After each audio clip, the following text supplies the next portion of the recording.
আরজিকরের ঘটনায় যতদিন বাড়ছে তত বেশি প্রতিবাদ বাড়ছে। মহিলা ডক্টরের নৃশংস হত্যার প্রতিবাদে কঠোর শাস্তির দাবি নিয়ে আজ জয়নগর থানার Dakshin Barasat Saradamani girls high school থেকে পদ্মেরহাট গ্রামীণ হাসপাতাল পর্যন্ত প্রতিবাদ মিছিল হয়।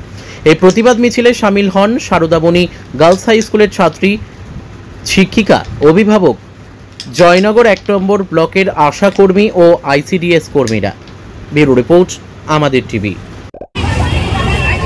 আজকে আমরা আন্দোলনে নেমেছি এই কারণে যে আমরা সব থেকে বিপদে পড়লে যাদের কাছে যাই, যাদেরকে আমরা ভগবান বলে জানি, আজকে সেটা সব থেকে আমাদের নিরাপদ জায়গা, আমাদের কাজের জায়গা, যেখানে আমরা 8 থেকে 10 ঘন্টা ডিউটি করি।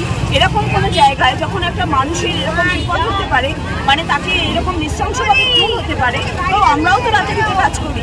আমাদের কাজটাই তো মা বাচ্চাকে নিয়ে এবং রাতের পর কাজ, তাদের আমাদের রাতে বেরোতে হয়। তাহলে আমাদের নিরাপত্তাটা কোথায়? সেখানে একটা দিদি যদি এইরকম জায়গায় গিয়ে সেই নিরাপত্তা না পায়, তো আমাদের নিরাপত্তা কোথায়? সেই নিরাপত্তার অধিকার নিয়ে আজকে আমরা রাস্তায় নেমেছি এবং সেই দিদি যাতে সঠিকভাবে বিচার পায়, সেই উদ্দেশ্য নিয়ে আজকে আমরা পথে নেমেছি। পরবর্তীকালে আরো নতুন করে ফের আমরা আন্দোলনে নামবো, যতদিন না সঠিক বিচার হবে আমরা পাচ্ছি। আপনার নাম? ছোটবাদী।